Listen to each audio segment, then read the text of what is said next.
Let's see where the Sinai tradition is placed in Psalm 105. We were trying to figure out where to put the Sinai story. Let's see, in Psalm 105, beginning at verse 26, he sent Moses his servant and Aaron whom he had chosen.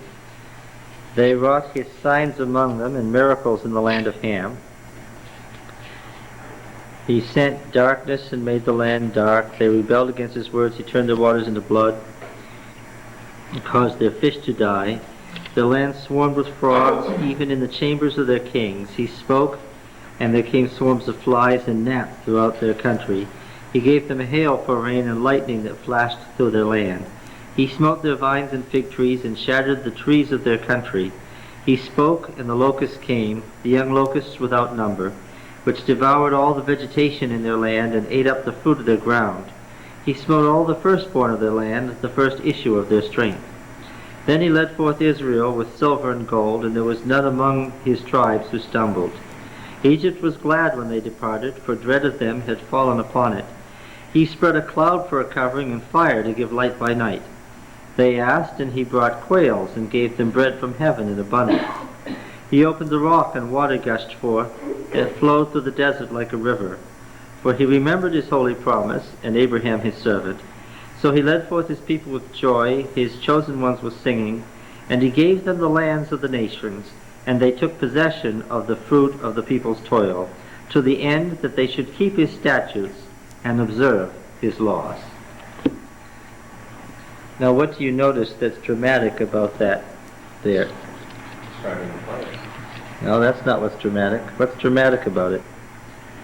Something is dramatic because it's missing. Sinai. What's dramatically missing? The whole Sinai story is omitted as of lesser significance. Yeah, it's just not there. So we looked at the 78th Psalm, and we looked at the 105th Psalm, and we looked at the comparative passages in Numbers, and we saw then that we had a real interesting situation going on here. Now let's get back to where we were. We were looking at Exodus 19 and 20, where the Sinai traditions begin. What's a tradition again? What's a tradition? Any religious teaching passed down? What? It's not even that much. More than one generation. All right. I want you to notice some interesting things in chapter 19.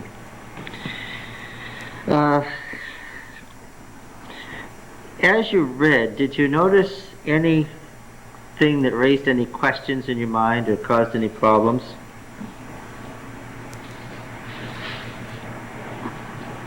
In Exodus 19, Moses seems to be going up and down an awful lot. In fact, he goes up and down too many times. He goes up and down twice without any reference to why he's going up and down. All right? And then there are actually two stories with two viewpoints. Tell me how Israel heard the Decalogue. Tell me what you know. How did Israel get the Decalogue? What do you know?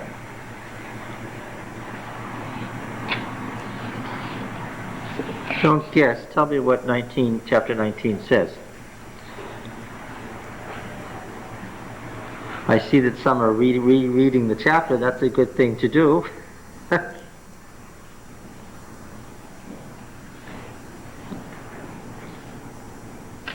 Well, let me ask the question in a different way. If you were any Israelite other than Moses, did you hear God speak the Ten Commandments? No? I thought so, but I haven't read it. If you were somebody other than Moses, did you hear God speak the Ten Commandments? Yes. Yes? What makes you think so? That's the way I remember. That's the way you remember chapter 19? Some said no. What makes you think no? Well, wasn't it only Moses that went up on the mountain, not everybody else had to stay down, and therefore the Lord just told Moses up there? Did the Lord... And Moses came down and started and said, spoke to the others? and told him what God had said? Yes. What does verse 9 mean? Verse 9 says, Lo, I'm coming to you in a thick cloud that the people may hear when I speak with you and may believe forever. It's the legitimization of Moses. Okay, let's read this. Verse 7. So Moses came and called the elders of the people and set before them all these words which Yahweh had commanded him. The first thing we hear is that God speaking to Moses and Moses coming to tell him what God said. Okay, now verse 8. All the people answered together and said, all that the Lord has spoken we will do. So far the Lord hasn't spoken anything except the preamble. He hasn't given the law yet. So verse 8 isn't as helpful in its current chronological position because the Lord hasn't said anything yet. And Moses reported the words of the people to the Lord. And the Lord said to Moses, Lo, I'm coming to you in a thick cloud, that the people may hear when I speak with you, and may also believe you forever. So here, in this, it's very clear in this passage, isn't it? God's going to speak to Moses. They're going to hear the conversation to Moses, but not to them. Moses is going to tell them what God said, and that makes Moses a what? Mediator. A mediator. That's the word. And that makes Moses a mediator, right? Now then, the rest of the verse. Then Moses told the words of the people to Yahweh. Which doesn't make any sense, does it? Do you get that little snatch there? Moses told the words of the people to Yahweh. That's hanging out there, isn't it? That's from something else because they haven't said anything yet. We're back to Bible editing class again now. Verse 10. See, last week we confused our brother over here because we said that in this place, we were in a passage, we said, in this place the author is saying that God was there on the mountain and sent his angel to go get them. But he said, no, the Lord was with them in Egypt. Now, which does Exodus say? Which one does Exodus say? Well, that's what the Yahweh says, but the Elohim says what? What I'm trying to get across to you is there's more than one viewpoint. Yeah. And the point I was making, that point was right there. We're at the viewpoint where God was on the mountain and he sent the angel with Moses, and now he got the people back to himself, that he was always there on the mountain. Now then, do you all understand here that what I'm talking about is that we have some editing going on here that's interesting? Verse 10, Yahweh said to Moses, go to the people and consecrate them today and tomorrow, and let them wash their garments, and be ready by the third day, for on the third day Yahweh will come down on Mount Sinai in the sight of all the people. And you shall set boundaries for the people round about, saying, take heed that you do not go up into the mountain or touch the border of it.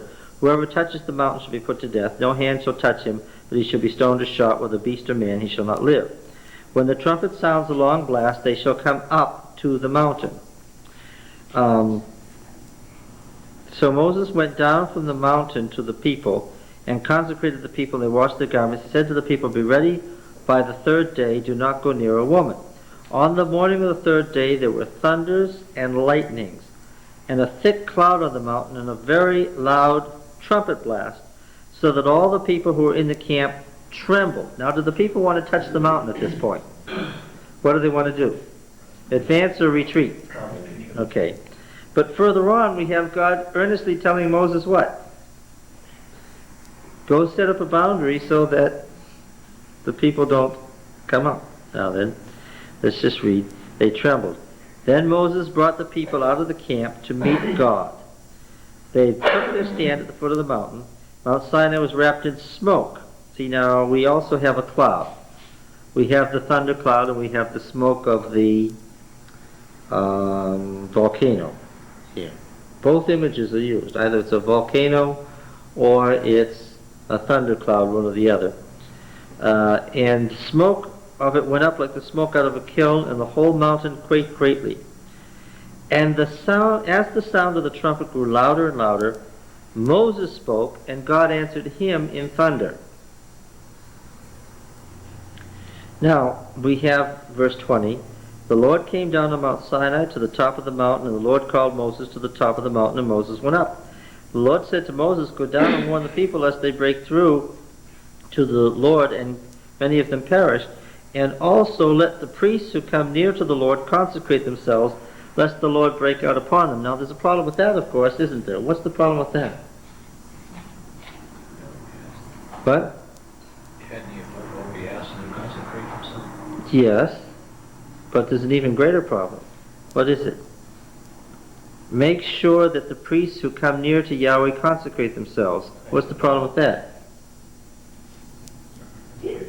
I mean, I don't know if this is a reference to this, but didn't Joshua go up on the hill, or is that after? We'll come to that. First, right now I want to stay with this. There are no priests. There are no priests who serve before the Lord. You don't get priests who serve before the Lord until what? Until after the tabernacle. 6 months it took to build the tabernacle. Yes. Okay. Moses said to the Lord, the people cannot come up to Mount Sinai, for thou thyself to charge us, saying, 8 pounds of the mountain consecrated. So the Lord said to him, go down and come up, bringing Aaron with you. Do not let the priests of the people break through to come up to Yahweh, lest the people break out against them. Moses went down to the people and told them, which looks very much like what the second part of verse 9, then Moses told the words of the people to Yahweh and Yahweh and so forth, that there was once a conversation going on. Now, let's go to 2 verses that are now after the Decalogue, that we now find after the Decalogue. Chapter 20, verse 18. Chapter 20 and verse 18. Now when all the people perceived the thunderings and the lightnings and the sound of the trumpet and the mountain smoking, the people were afraid and trembled. Now this takes us back to the description here that ended off in verse 19, with the trembling of the mountain and the smoking of the mountain and the trumpet sounding louder and louder, and Moses speaking and God answering. That's verse 19 of chapter 19. Got that? 19:19. Now, over here, this picks this story up. The sound of the trumpet, the mountain smoking, the people were afraid and trembled, and they stood far off and said to Moses, you speak to us, and we will hear. But let not God speak to us, lest we die. And Moses said to the people, do not fear, for God has come to prove you that you may fear him, and that the fear of him may be before your eyes, that you may not sin. Verses 18, 19, and 20 chronologically are before or after the giving of the Decalogue. Before. Even though we find them here after. They pick up the story before. And the people stood far off while Moses drew near to the thick darkness where God was. And then we would logically expect what at that point? There is where, if I was doing it, nobody asked me to, but had I been doing it, that's where I would have put the Decalogue. Right there. So you said that in chapter 19 that the priest didn't exist until after the tabernacle? That's what later on in Exodus it says. Okay. So then these don't belong there, or who is he referring to? Okay. One of the things that you have to remember is, do you think the giving of the law caused people to tell the story? Or did everybody just forget it? Did folks tell this story afterwards? Many times. Did only one person tell the story? Did lots of people tell the story? Did it get passed down through their families and tribes? Did it rest in their temples? Did they keep it alive in their covenant ceremonies in their various temples? There were hundreds of temples in Israel. Yes. And then when the monarchy came and tried to put this all together, then they had this interesting situation. What did they have? They had all of it as it was remembered, and what did they do? Of course, was it all remembered exactly the same? Oh, no. So they just gave themselves a different name. It What? being passed down by word of mouth. That's what oral tradition means. Yes, and then when it was finally put together into what is a... Exodus is not a book in the sense that we mean a book, right? Who wrote Exodus? What's the answer to that?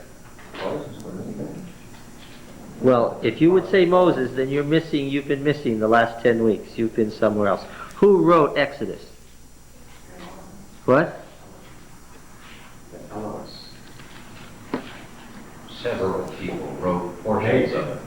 It was compiled. by It's a some- compilation, there's nobody wrote it. There is no author in the normal sense. Moses is pictured as writing a number of things here and there, Why is it And why is the- it spoken of as the 5 books of Moses, or because Maimonides said so, or lots of other Oh. Jewish tradition.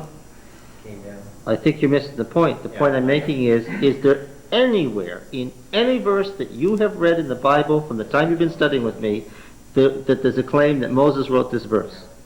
Have you found one verse? Is there one verse that we've read where it would be important to say that Moses was the author of this verse? Not one. No. Do they make pseudonyms? Does somebody claim, I'm Moses writing this, anywhere in Exodus? Not once. Is there one verse that pretends that Moses is the one who wrote it? Not one. Yeah. There are too many statements that attributed to Jesus. They put words in his mouth. Oh, but that's a different thing. That's a different thing than saying Moses is the author of this book.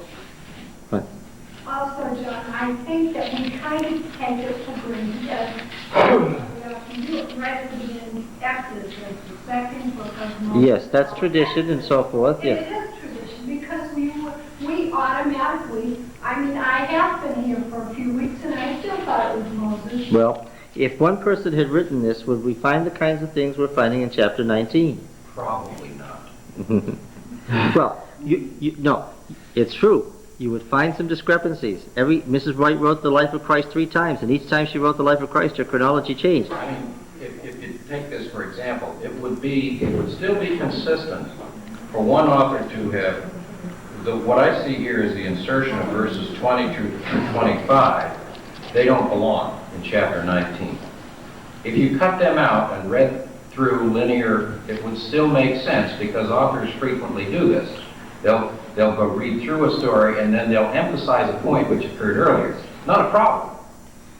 Yes, But that's right. this piece definitely doesn't It doesn't fit, belong there. yes. And Old Testament scholars have long, for at least 300 years, have pointed out that beginning at verse 20, you've got a series of verses that introduce a discrepancy. And you don't need to be a scholar to see it. Is it true to say that most of this material, or the significant body of the material, these 5 books, apparently was written by Moses? Yeah, I would say the core of The it. original. The core. Do you know what I mean by the Yeah. core? Yeah. But which part of it is the, yeah.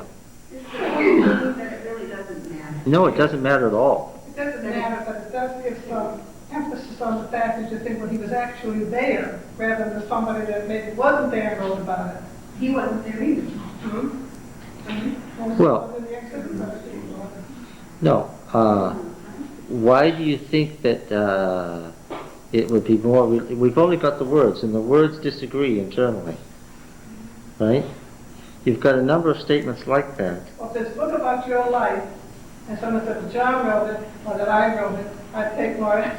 If you yeah, had written it. we've already seen a number of situations here where I can tell you that if a person was writing an autobiography, they wouldn't have written it that way. Right? It's not about Moses' life, is it? Now what happened here was that you have material handed down over the centuries and cherished as sacred and put in various temples. Where did they have some temples anyway? Who can tell me where they had some temples? Because written material was stored in temples. Where did they have some temples? Tell me. Hebron, Hebron, Shechem, Shechem, Bethel, Bethel, Jerusalem, Samaria. Shiloh, Samaria, Arad, Dan, Gezer,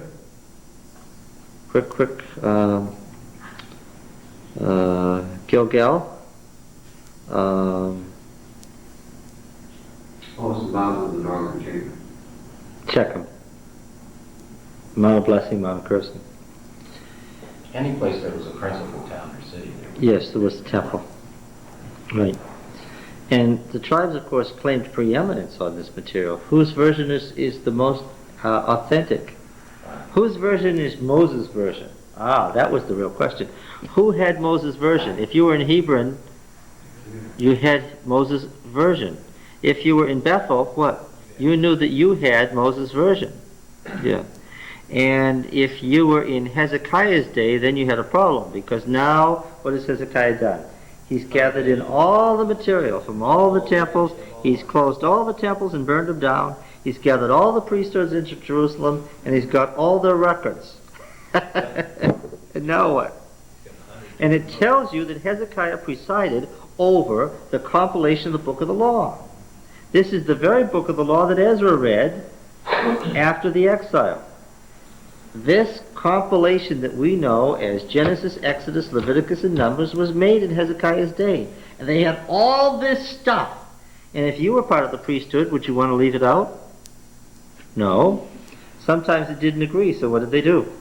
They clearly considered it sacred because they didn't throw it out. Even when it disagreed, what did they do?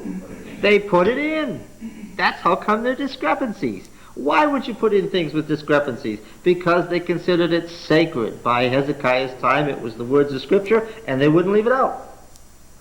Now, of course, this meant that they had to write a lot of bridge sentences and a lot of bridge passages, right, to get from one to another. And sometimes you can see them hard at work at it, and even though they're working hard at it, well, because you see you've got a problem. If you're not going to leave any of it out, because it's all sacred and it disagrees, then you're just stuck with making it work. Okay? Let's look, for instance, at Exodus 34.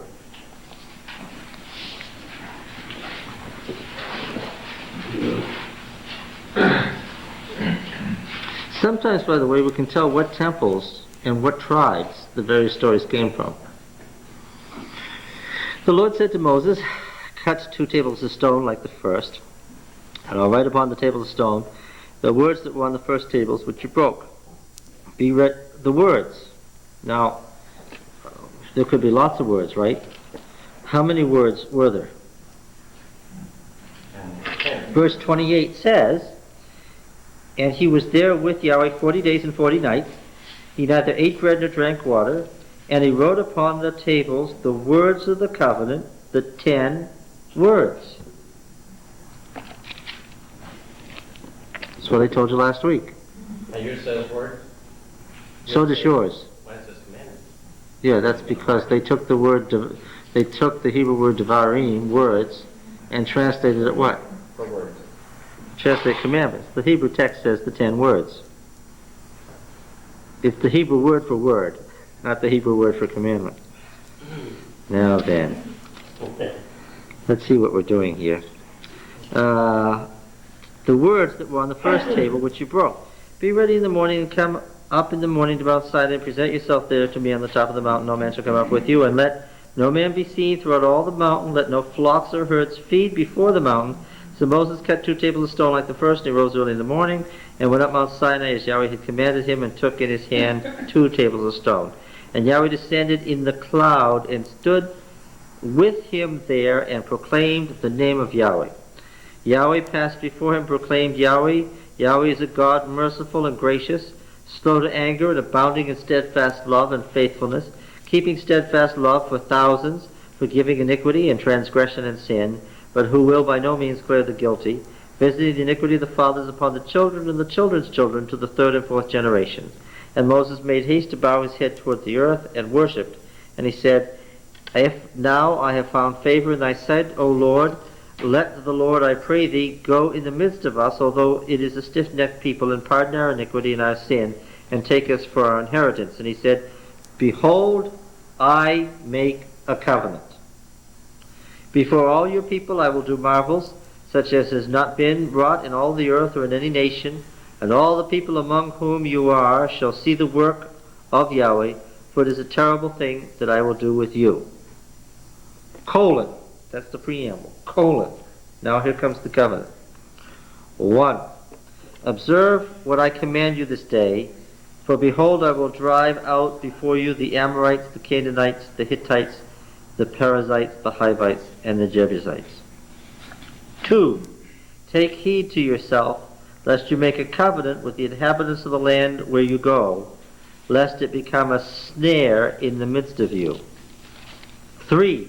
You shall tear down their altars, and break their pillars, and cut down their Asherim, for you shall worship no other God For Yahweh, whose name is jealous, is a jealous God, lest you make a covenant with the inhabitants of the land, and when you play the harlot to go after their gods and sacrifice to their gods, and one invites you to eat of their sacrifice, you take of their daughters for your sons, and their daughters play the harlot after their gods, and make your sons play the harlot after their gods.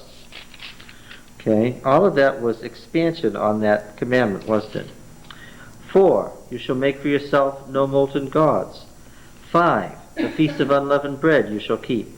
7 days you shall eat unleavened bread, as I commanded you, at the time appointed in the month of Eve. For in the month of Eve you came out from Egypt.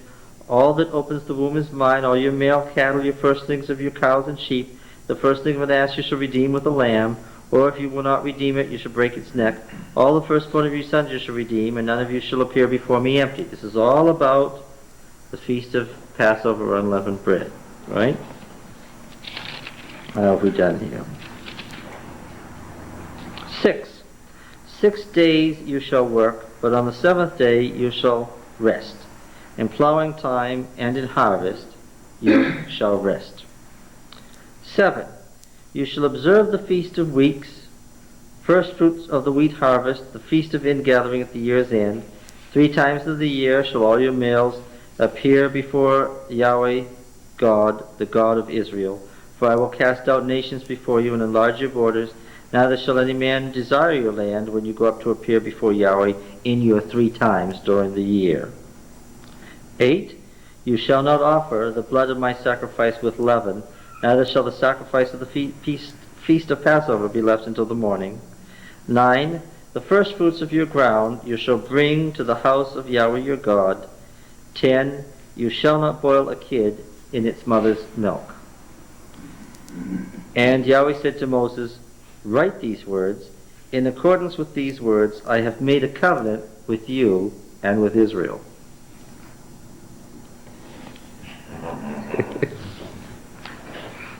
Do you all catch it?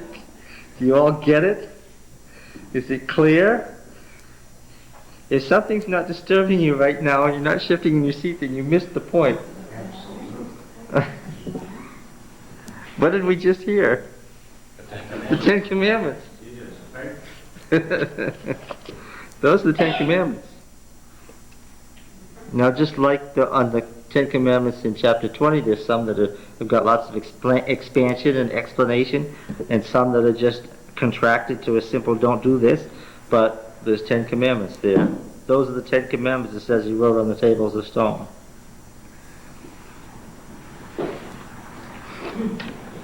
No way.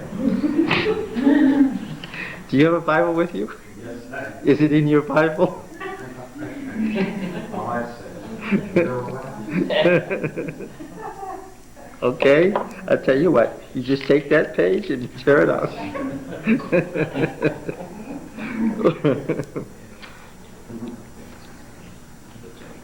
Look, my dear brother, there was some temple in Israel where they had a copy of the 10 Commandments, and guess what? This were it. That I can believe.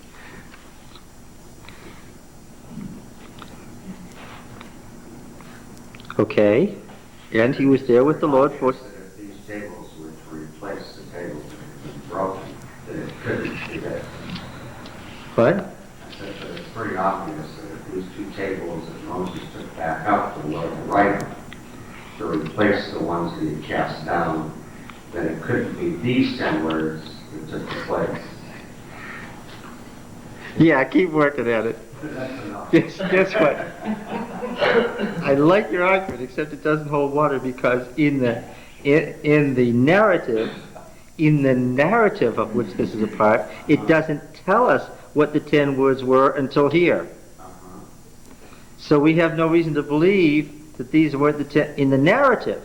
It's Exodus 20, which stands all unto itself. That's an insert. That's somebody else's 10 Commandments. And it happens to be what? Whose 10 Commandments? It happens to be our 10 Commandments in Exodus 20, right?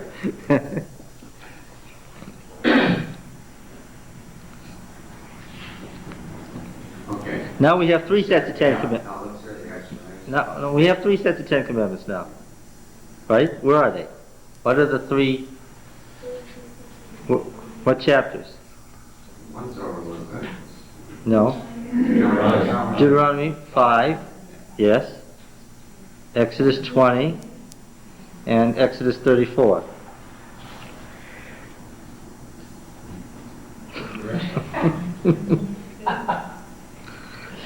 Well, 2 out of 3, you know, I mean.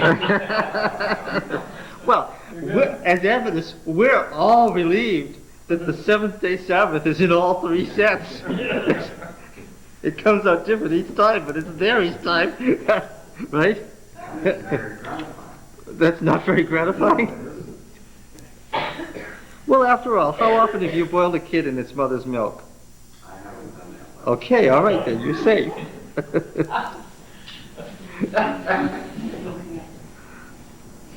On the other hand, how often have you appeared before the Lord 3 times in the year?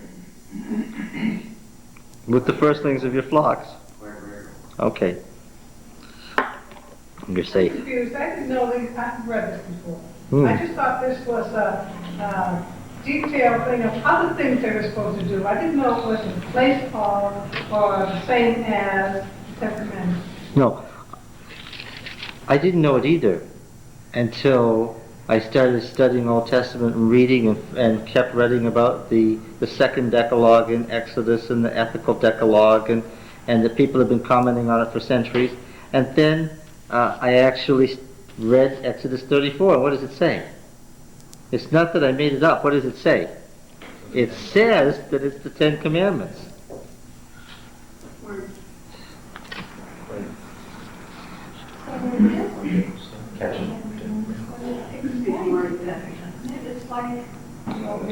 Well, this is the only set of 10 Commandments where it says this is what was on the tables of stone. Go back to Exodus 20.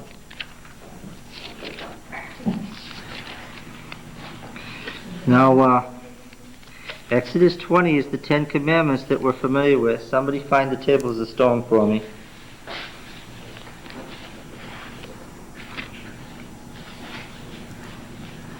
And what did you do with Exodus 35? We're coming to that. That's just find the tables of stone in Exodus 20.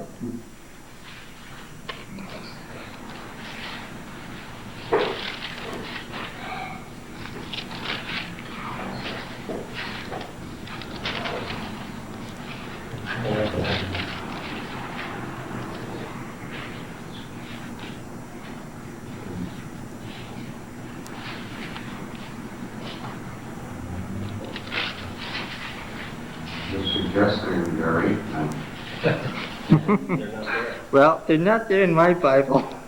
Are they there in yours?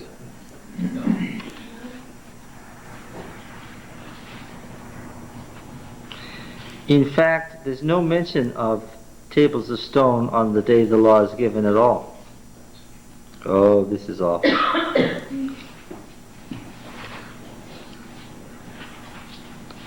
Is there any mention of another set of tables of stone? Yes, there is. Chapter 31.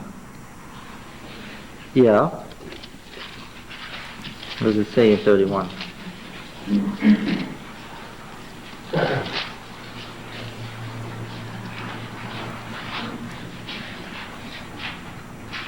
Yeah, verse 18. Gave Moses, when he made an end of speaking with him on Mount Sinai, the 2 tables of testimony, tables of stone written with the finger of God.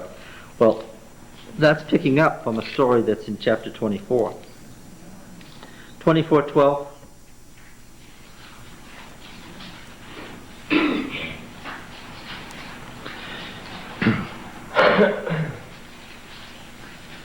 Yahweh said to Moses, "Come up to me on the mountain and wait there, and I will give you the tables of stone with the law and the commandment which I have written for their instruction."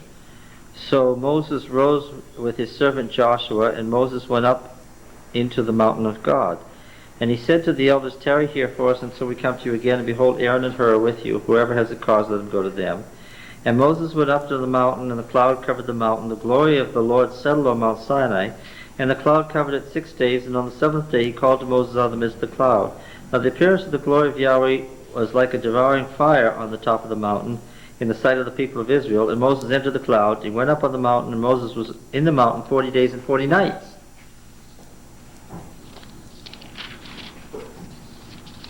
All right? Then he comes down in 31, and what he has when he comes down is the sanctuary. Because what 24 is the beginning of is the giving of the sanctuary. And what 31 is the end of is the giving of the sanctuary. He goes up to get the tables of stone, but what does he get? He gets the sanctuary. And then chapter 32 interrupts the narrative with another narrative about the golden calf. And you go to 32:15. Yes, where he breaks them. Well, not just that, but it wasn't, that's the interesting picture that doesn't quite fit any of the others again. He comes down with tables of stone that are written on both sides. Yes. Yes. All right, yes, because the two tables of the testimony written on both sides here in the midst of this passage has to be what? The pattern of the sanctuary that he got in the mountain. He says, I'm going to write down something for you, give you a pattern to follow in building the sanctuary. Anyway, he breaks it, and that occasions chapter 34, which is the two tables of stone. And there's my point to Pete, that if you follow the narrative doesn't give you words until when? Until chapter 34. And, furthering my point, Exodus 20, we've already seen that in the narrative of what happened on the day that the Lord spoke to Moses, Exodus 20 is kind of in a strange place. Again, where would I have put it if I was going to put it somewhere? What verse would I place Exodus 20 verse 1 after?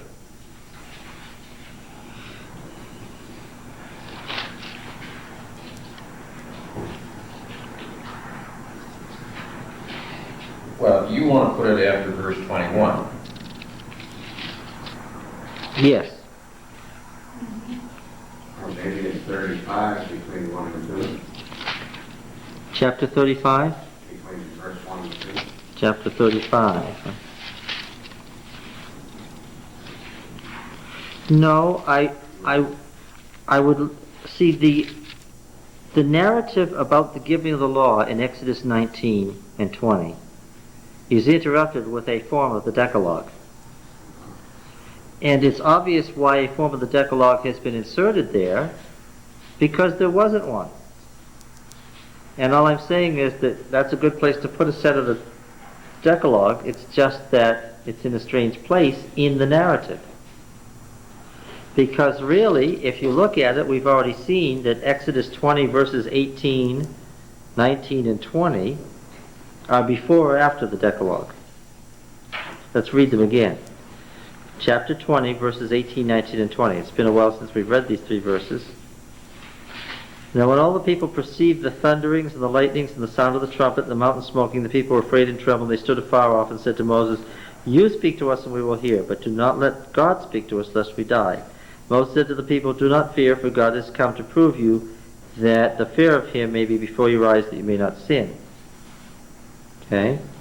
And the people stood far off while Moses drew near to the thick darkness where God was.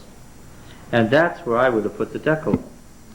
Because these verses that now are after the Decalogue chronologically fit where? Before it. Yes. But the point is there's no Ten Commandments there, but unlike chapter 34 where the words of the Ten Commandments are part of the narrative.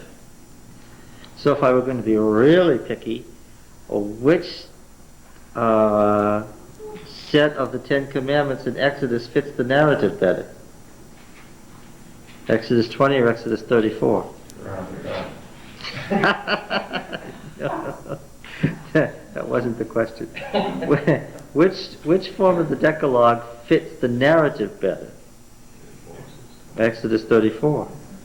34 leads you up to, tells you this is what's going to happen, gives the words, says these are the words, says now go take them. Yeah. So, all of this was occasioned by your comment. there's no reason to say that this doesn't fit the earlier giving of the law, because the earlier narrative didn't say anything about what the words were. Yes? When Jesus summed up the commandments for the ones that asked him what the command, you know. The greatest. Yeah, who was the greatest. And he summed them up as, thou shalt love the Lord thy God with all thy heart, and thy neighbor as thyself. Which one does that fit better? It seems to me it fits the 20th chapter better than the 34th. Now his answer is the right one, because that's a quotation from Deuteronomy. Jesus quoted Deuteronomy. It fits Deuteronomy 5 better than either one. Why was it that the narrative, the first one here, doesn't say something About what? the law is? That this is necessary to be put in there. It seems very strange that they wouldn't say. I don't know. John, what did you I call didn't make these stories up. What did you call Exodus 20? What did I call Exodus Yeah, 20? Back when we were talking about this was, from one of the temples on 34. And what did you call Exodus An 20? insertion, he said. Oh, is that what the word is looking Which for? belongs to. I didn't say which it belongs to, I'm because trying to figure out just how 20 came to be here. now that's very interesting. What he just said is very interesting. Since about the 16th century, beginning with Jewish scholars in the Middle Ages at the time of the Reformation, when Bible study, the reason there were lots of Jews in Germany was because of Protestantism. The Protestant Germans brought Jews there for a reason. Why did the Lutherans want the Jews there? Because the Lutherans were doing what? Studying the Bible. Okay. Yes, and translating it. That's how there got to be lots of Jews in Germany in the first place. And ever since then, when under the influence of the Reformation, Christians and Jews started studying the Old Testament together, it has been noticed that the Decalogue in Exodus 20 fits its context extremely poorly. And this has been commented on for centuries. Why should such what is to us a key chapter in the whole Bible, such an important chapter, be so messy in relation to its context? I mean, even Luther noticed this, that the Decalogue doesn't fit its context at all, and is an insertion, and not inserted in a very good place in the narrative, even. Yeah, and of course we would have liked it better if they had just not waited till chapter 34, just given us their Decalogue as part of their narrative in chapter 20. Maybe you want to figure out the... Now, Is it possible, too, that when they cut these together, that, for example, different editors have different styles? Like some editors like to say, well, you take all of this guy's story, and then you take all of the second guy's story, and then you take all of the third guy's story. whereas the person who made up the flood said, no. You intersperse to get a flow. And it's right. This one feels very choppy, now that you pointed out. But you have all these temple versions that you're trying to come up with. Well, yeah, but you're not going to Something stick in along. harmony. You're probably going to stick in the preeminent 1 or 2 or 3, or even the ones that summarize what the others say mostly. They have the greatest consensus. Right. This has often been thought by Old Testament scholars that those that are represented in Exodus are probably those that have the greatest consensus. That there may have been other decalogues because, in fact, there are other commandments that aren't in any of these lists that seem to be quoted as if they were one of the 10 Commandments. And then there are sub-commandments talking about the significance of this law that goes on, and it's not one of the 10 Commandments, but it's being treated in Leviticus as if it was, which would indicate it was on somebody's Decalogue. Yeah. All right. I think it's something we heard actually this morning in church too, about the rich young ruler asking Jesus, which commandments should I keep and have eternal life? And so maybe there's a confusion in his mind. Well, yeah, of the 613 commandments in the law, they were always arguing about their interrelationship to each other. Yes, and also we have to reckon with this reality. When King Hezekiah oversaw the making up of the book of the law, and now that was there in the Jerusalem temple, but the Jerusalem temple continued to expand, and then it itself was destroyed. And then the priest Ezra showed up with this book of the law and read it, and it took hours and hours and hours, right, to read it after. But, first of all, by the time Hezekiah got it all together, a lot of interior editing had already gone on. We don't know what lay exactly in front of the people working on Hezekiah's payroll in the temple in Jerusalem when they put all this stuff together. But what lay before them was probably already a number of compilations. Because after all, when did Hezekiah live? Let's take his famous rebellion against Assyria in 701 BC. And the entry into Canaan was 1405. How much time has passed? 700 years has already passed.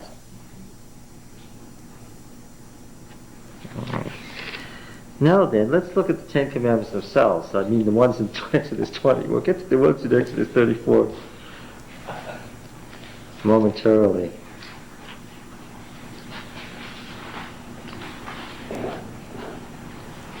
Which ones are the original ones?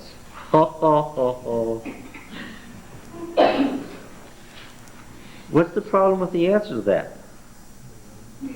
How could you know? There's no possible way to know. They're both here in the Bible. Now then. Question. But, you said that, aren't they based on 10 basic words though anyway?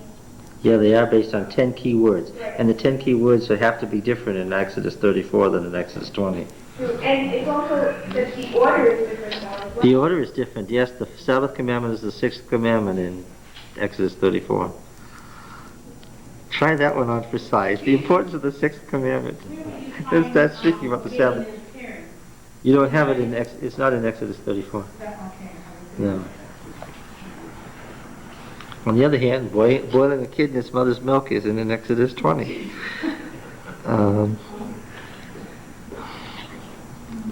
Now, do you recognize that chapter 20, beginning in verse 1 and going all the way through verse 17, the Decalogue is unto itself? And God spoke all these words. What is that? Yes, that's the once upon a time phrase, yes. I am Yahweh your God who brought you out of the land of Egypt, out of the house of bondage. You shall have no other gods before me. Now it says El Panay. I thought that meant, and I bet you thought it meant too, primacy. Primacy. Don't have any other gods before me. In other words, don't worship your house or your car or your bank account or whatever. Don't have any. It doesn't mean before in priority. Al Panay means in front of me, in my presence. Yes, and the footnote or beside me doesn't help either, because that's not what Al Panay means. It's a preposition that means in front of my face, because Panay, their nostrils. It's literally in front of my nostrils, but it's a phrase that means in Semitic languages, in my presence. Don't have any other gods in my presence. It doesn't say there aren't any other gods. It doesn't say don't have other gods in priority to me. It says don't put any gods in front of me. Don't put any other gods in front of me in my presence. It's clearly a warning against what? Huh? Yeah. A worship of other gods, which is what I thought the second commandment was, but it isn't. The second commandment is, don't make images of Yahweh. Oh dear. The second commandment is about worship of Yahweh, and the first commandment is about the worship of other gods. Because when it says here, you shall make for yourself any graven image or any likeness of anything that's in heaven above, earth beneath, or water under the earth, I thought that meant all the insects and things in Egypt, but it doesn't.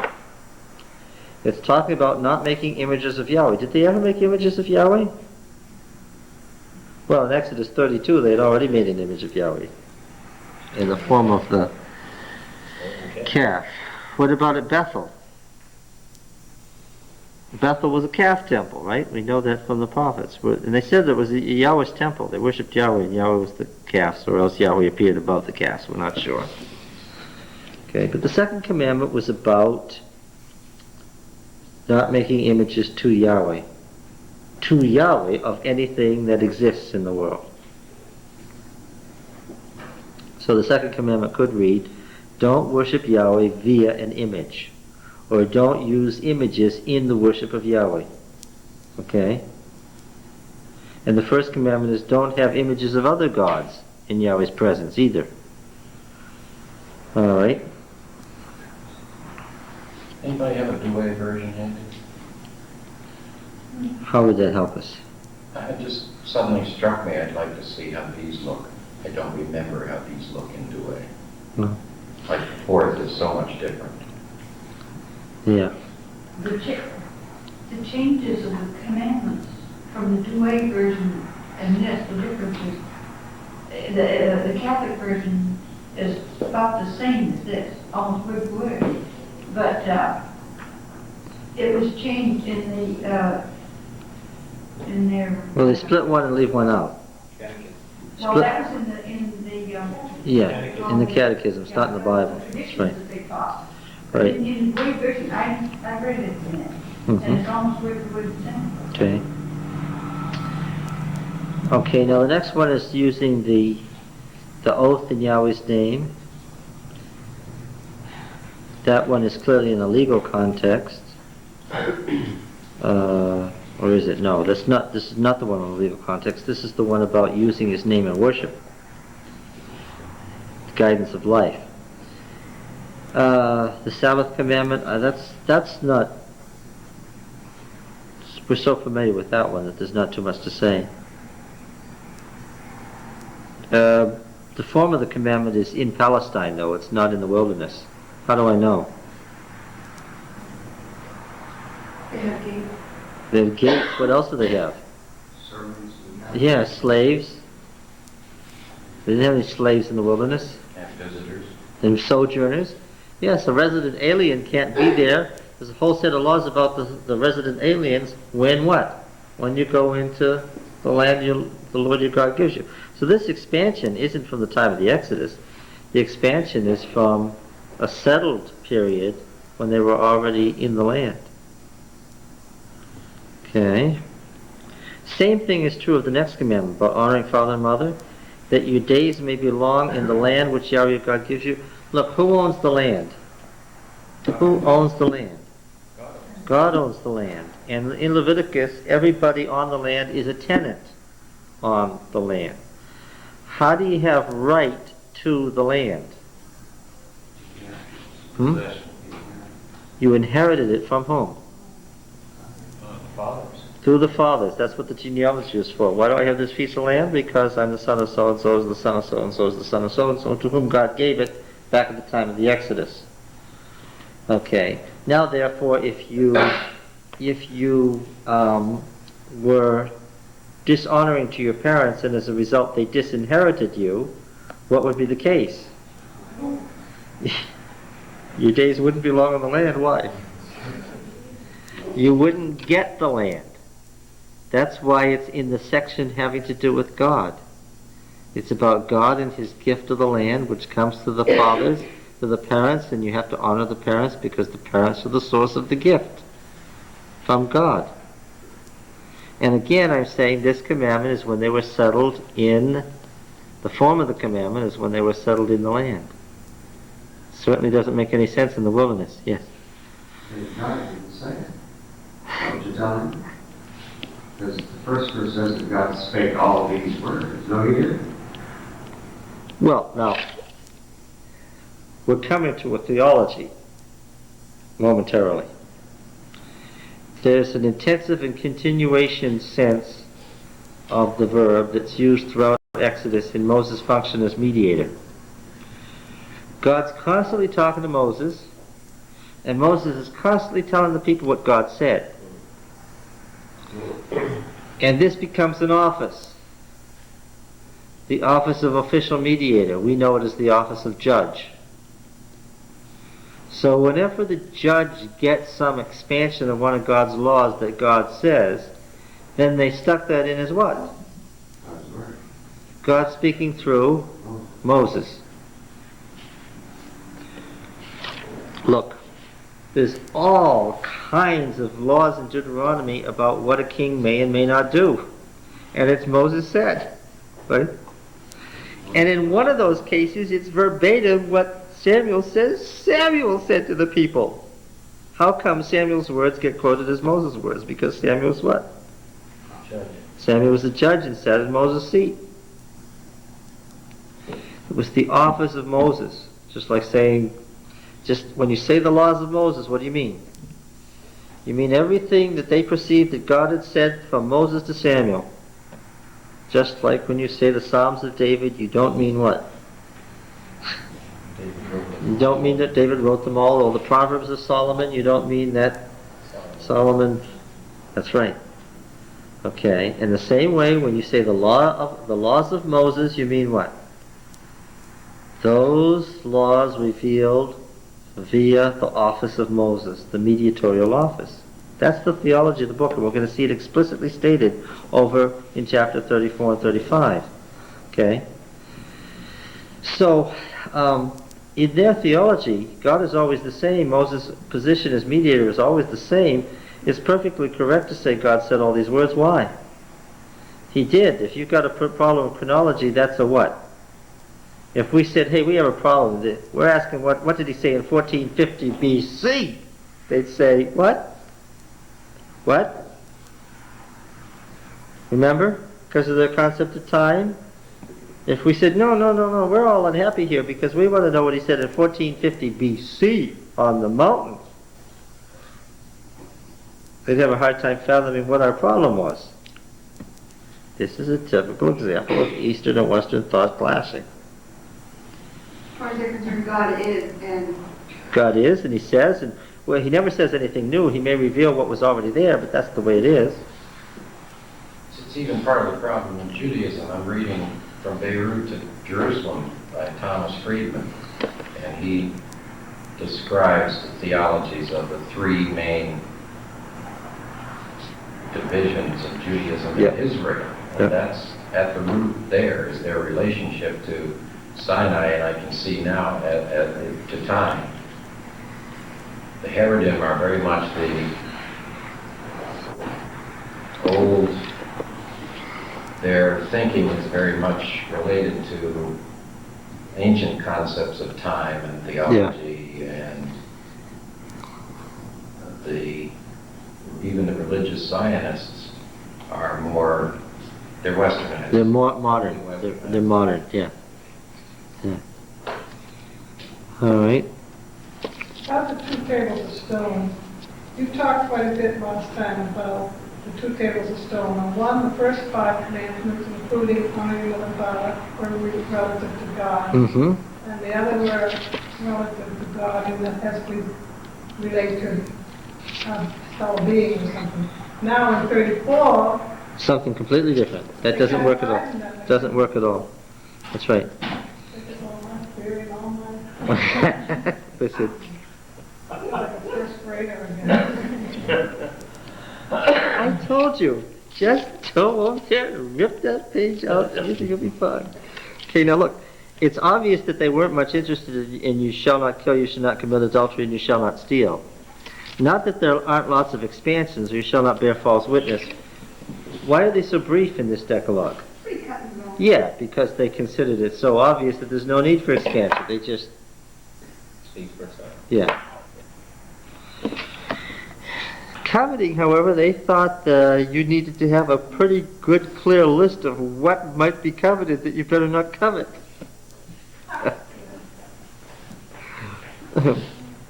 Somebody along there thought they were having a problem with coveting. Okay. Maybe the wealthier one. Mm-hmm. Deuteronomy 5. Moses is mediator. Deuteronomy 5. Verses 4 and 5.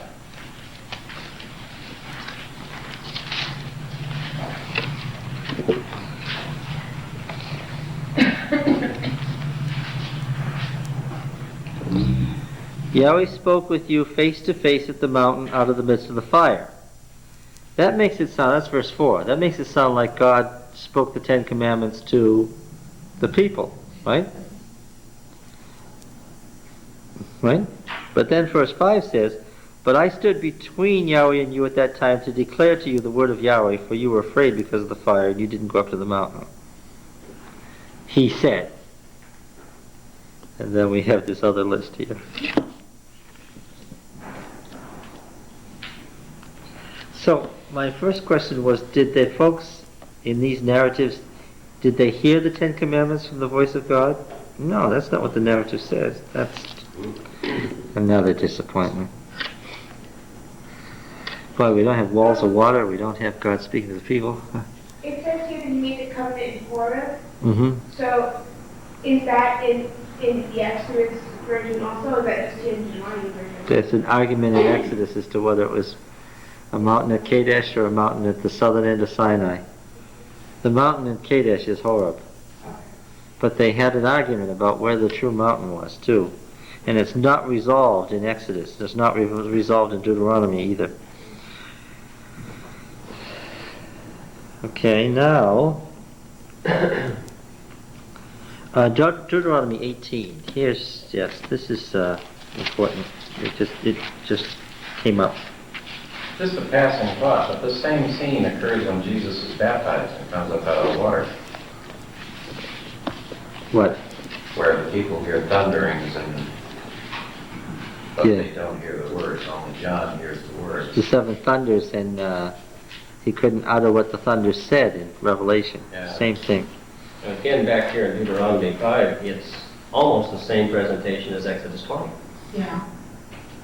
Exodus 19, you mean?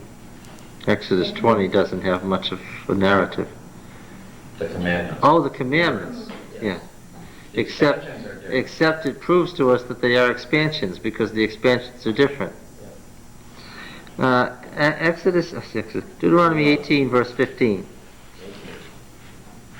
The Lord your God will raise up for you a prophet like me from among your brethren. Him you shall heed. Just as you desired of Yahweh your God at Horeb on the day of the assembly, when you said, let me not hear again the voice of Yahweh my God, or see this great fire anymore, lest I die. Now this is the institution of an office, and its theological basis is that the people asked for a mediator. Okay? So when Moses dies, is there still a mediator like Moses functioning in his office as the one who tells them what God's word is? Yes. Yes. That's how come you can still have later laws being in these laws of Moses. All right, now let's go to Exodus 20, verse 21 and read on. Exodus 20. In verse 21, and the people stood afar off while Moses drew near to the thick darkness where God was. And Yahweh said to Moses, thus you shall say to the people of Israel, you have seen for yourselves that I have talked with you from heaven. You shall not make gods of silver to be with me, nor shall you make for yourselves gods of gold. Here are more commandments, folks. An altar of earth you shall make for me, and sacrifice on it your burnt offerings and your peace offerings, your sheep and your oxen. In every place where I cause my name to be remembered, I will come to you and bless you. If you make for me an altar of stone, you shall not build it of hewn stones, for if you willed your tool on it, you would profane it. And you shall not go up by steps to my altar, lest your nakedness, that your nakedness be not exposed on it. That's an interesting little list, isn't it? Laws about an altar. Why that little thing about an altar is there, as opposed to somewhere else? I don't know. Now, let's go to the covenant law code. John, question. It says here, we shall not make me gods of silver nor gods of gold. You say, here's another commandment.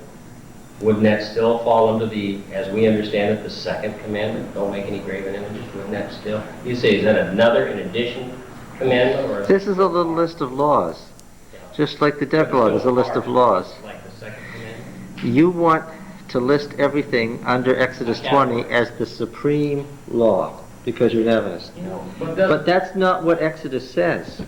you know, you can see this, it looks just like the big committee that oversaw the writing of the commentary. Can't you see this big table, and around it are 20 or 25 Jewish rabbis, and they are coming to some agreement about what's going to be included? And how and where. Yeah.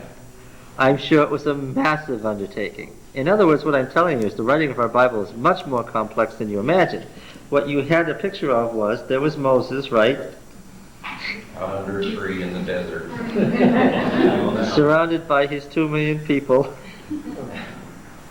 writing it all down word for word. Handing it to Joshua, who gave it to some. Yes. Well, he didn't have to give... What a miracle it is, it has come down with the word of God, and we can... Oh yes, oh yes, that's the idea. It's both... And represent what we understand as truth. Yeah, well, That's a mixed up mess. Thank you. you know, the more you wish you knew, the more you realize what you don't know. The more you study it, the more complex it becomes. Because we're just skimming along the surface here. Maybe sometimes we're better off keeping it simple. In the Jewish yeshivas, they study this for 15 years, and then the rabbis are told to go out and finish their study. Yeah. Yeah, that's right.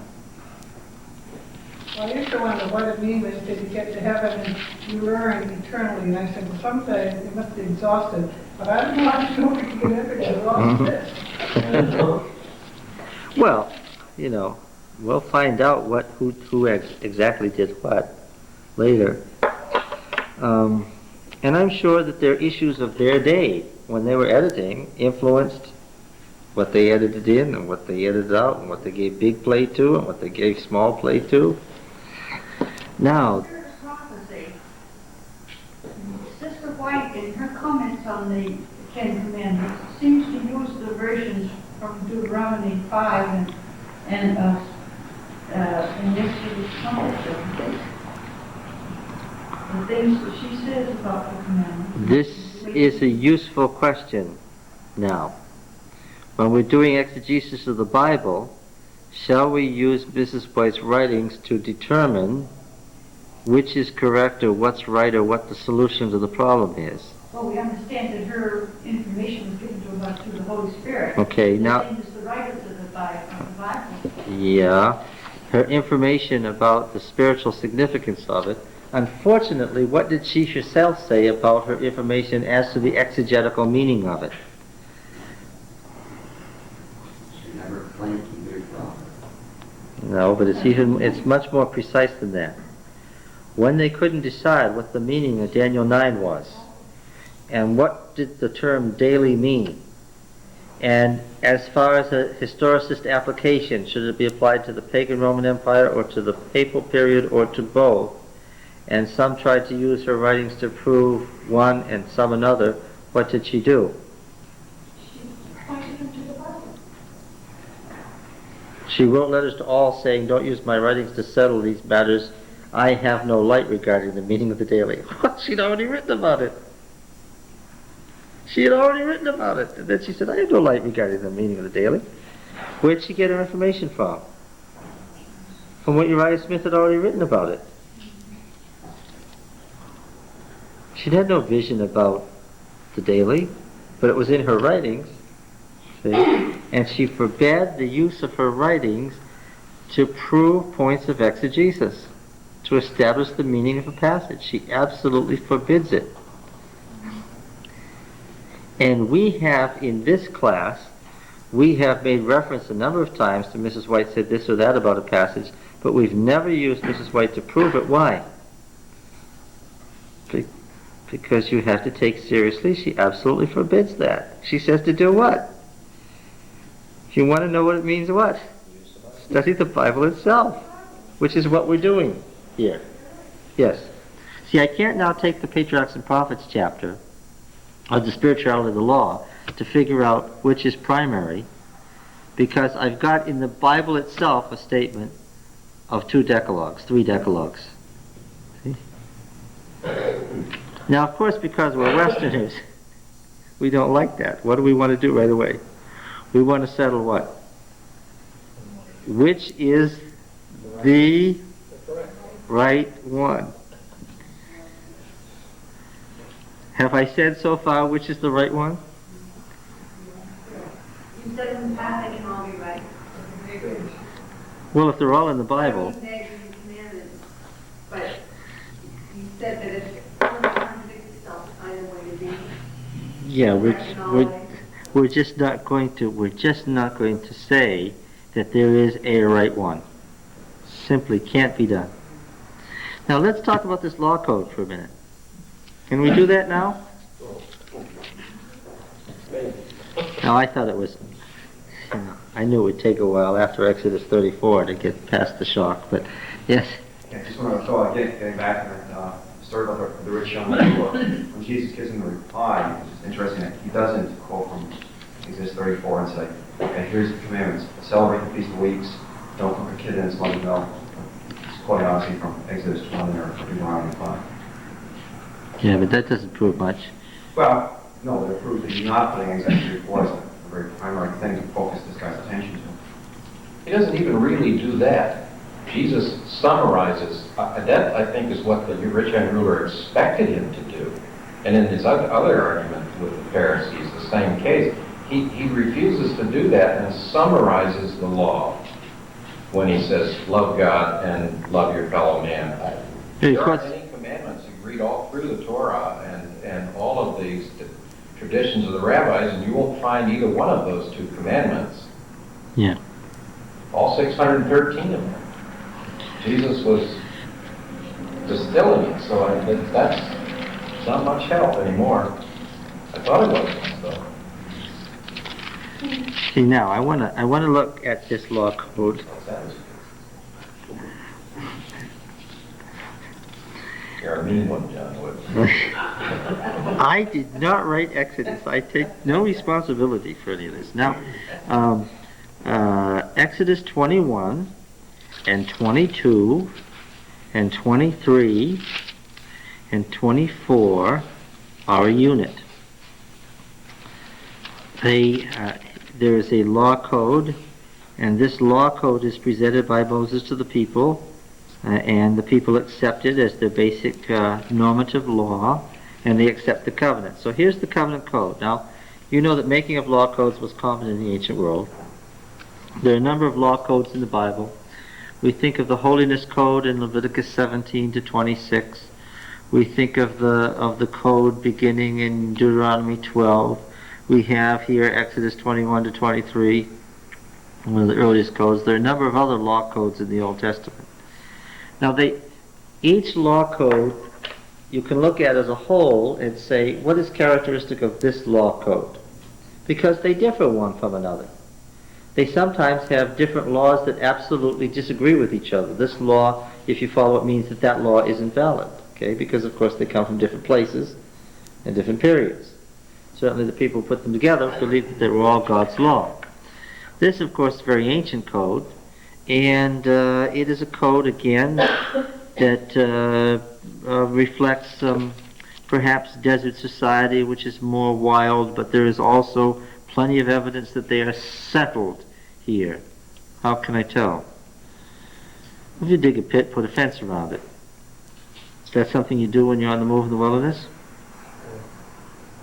If you build a house, put a parapet around the roof. Don't let anybody go up on the roof without a parapet and fall off. If you do, you're guilty of manslaughter.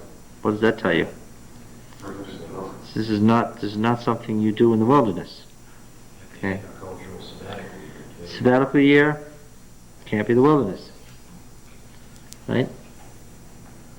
Let's just read through it. These are the ordinances, or judgments. 21:1, what do you have? What word? Laws. Laws? Ordinances? Does anybody have anything different? Judgments. Judgments. Mishpatim, judgments. The mishpat is built on the word shofet, which is the word for judge. Shafat, the verb to judge. So mishpatim are judgments, meaning that they're what? Pronouncements by a judge. Pronouncements by a judge, sitting in Moses' seat. Yeah. So, this is National Law Code, which gave them general guidance, judgments. Let's talk about apodictic and casuistic law while we're at it here. Apodictic law, this has been around for quite a while. We'll thank Albrecht Elst for this. Apodictic law, apo, across, dictum. The form of the Decalogue would be an apodictic law. It's independent of any time or place or circumstance. There's no case given. Thou shalt not kill. That's the form of the law. It's a general principle. It goes across all circumstances. It's a statement of principle. It's not a law in the sense that we have laws in the books at all. Right? Apodictic law is obviously different from casuistic law. That's case law. So you all know how case law arises. If a man does such and such is the result, then this is the way in general you should. Case law arises out of specific court cases. Right? Now, case law can be based on the principle of an apodictic law, right? Let's find one in here. Let's find a case law and see if we can. How about 21:12? Whoever strikes a man so that he dies shall be put to death. But if he didn't lie in wait for him, but God let him fall into his hand, I will appoint a place for you to which he may flee. But if a man willfully attacks another to kill him treacherously, you shall take him from my altar that he may die. Okay, there's a specific case that's given. Two different kinds of case distinguishing between a murder and a manslaughter situation. If this happens, then that. If that happens, then that. Right? Whereas the case law is based on what? The apodictic principle what? Don't kill. Okay? You see the... Just an aside, it's kind of interesting that the first expansion of that commandment is a situation that applied to Moses needed. Yes. Okay. All right, now, these are all case laws. We have an occasional apodictic law in here, but these are case laws. These are the judgments you'll set before them, verse 2. When you buy a Hebrew slave, that tells you right away, what period are you in? Are you in the wilderness? No. When you buy a Hebrew slave, he shall serve 6 years, and the 7th year shall go out free for nothing.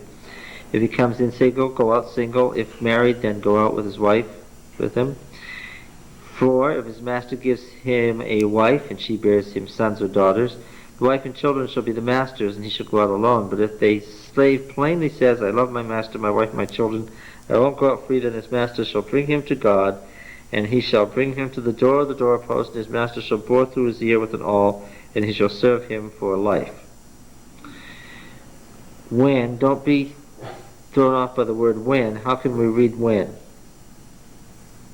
What other English word can we put in there? If, yes. If a man sells his daughter as a slave, she shall not go out as male slaves do. If she doesn't please her master, has designated her for himself, then he shall let her be redeemed. He shall have no right to sell her to a foreign people, since he has dealt faithlessly with her. If he designates her for his son, he shall deal with her as with a daughter. If he takes another wife to himself, he shall not diminish her food, her clothing, or her marital rights. And if he does not do these 3 things for her, she shall go out for nothing without payment of money. So the first case laws we have to do with indentured slavery.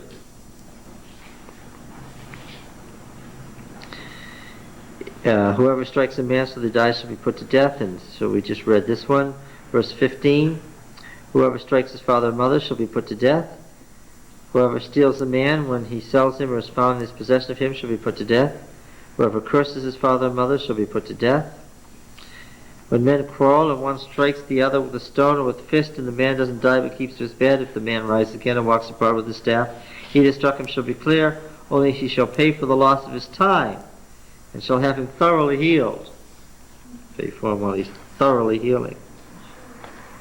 Hmm?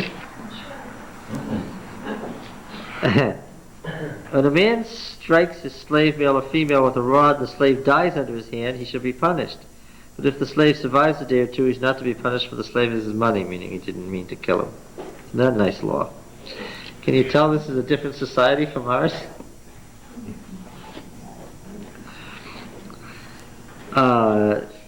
They weren't obviously in the highest spiritual condition when you see these laws. He asked at the very least that if you take a female slave for a wife, that you continue to feed her. I mean, that's... At a minimum, if the person hasn't died, then you're not guilty of killing him.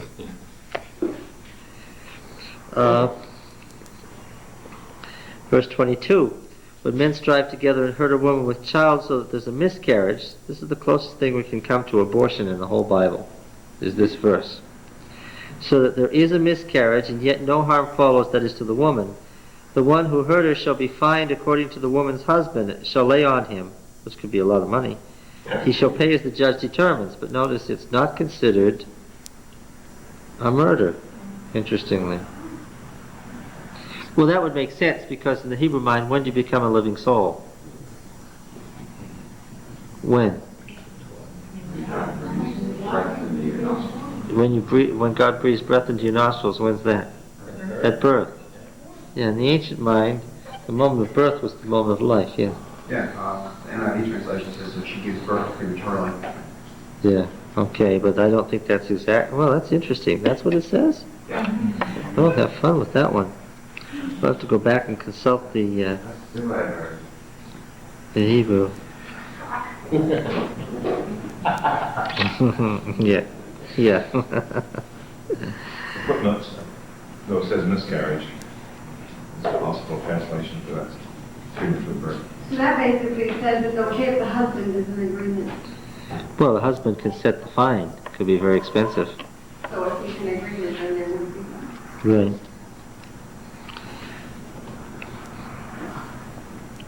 If any harm follows, now that is to the woman, then you should give life for life, eye for eye, tooth for tooth, hand for hand, foot for foot, burn for burn, wound for wound, stripe for stripe. They did not have police.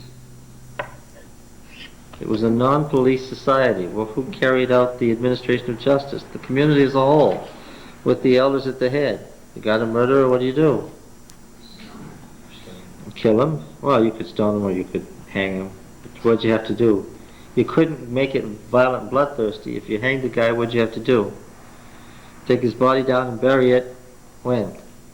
That same day. There was no body up there to rot, nothing like that. Murder one day, murder the dead the next, laid away in the tomb, end of story. Right?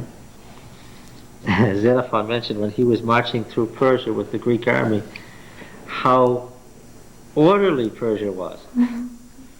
And he says we'd see people occasionally without an eye or without a hand. And he was commenting to his Greek readers back home that Persian society was very orderly because the Greeks are Westerners, they're us. And they had a lot of crime and problems in their cities. And he was meeting the Oriental way for the first time and saying how good it worked. Carried out the punishment right away. See, that's what's wrong. It's true that capital punishment doesn't work. That's not an argument against capital punishment, because what do we have for capital punishment? First, the person murders somebody gruesomely. You wait 17 years before you deal with it, right? By that time, what has happened? Everybody alive has forgotten about the gruesome murder, and now what are we worried about? This poor guy we've kept on the edge of death for 17 years, and now his case has become pitiful too, right? It's just silly. Obviously, that's not going to work. Now then, 26, when a man strikes the eye of a slave, male or female, destroys it, they go out free for the eye's sake. If he knocks out a tooth, he go out free for the tooth's sake. When an ox gores a man or a woman to death, the ox shall be stoned, its flesh shall not be eaten, the owner of the ox shall be clear, but if the ox has been accustomed to gore in the past, its owner has been warned to keep it in. If it kills a man or woman, the ox shall be stoned, its owner also shall be put to death. If a ransom is laid on him, then shall give for the redemption of his life whatever is laid on him. If it goes the man's son or daughter, he should be dealt with according to the same rule. If the ox go as slave, male or female, the owner shall give to their master 30 shekels of silver, and the ox shall be stoned. Slaves didn't have any rights, as you can see. Well, at least there's some rights here. In Israel, they had more rights than in the other ancient culture. When a man leaves a pit open, a man digs a pit and doesn't cover it, and an ox or an ass falls into it, the owner of the pit shall make it good. He shall give money to its owner, and the dead beast shall be his. Have you noticed by now we've read far enough? What is the burden of this law code, first and foremost? The first burden it has is what?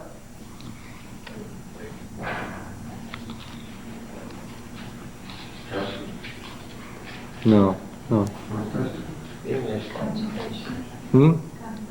For what? What areas does it take off on first? What is his first order of concern?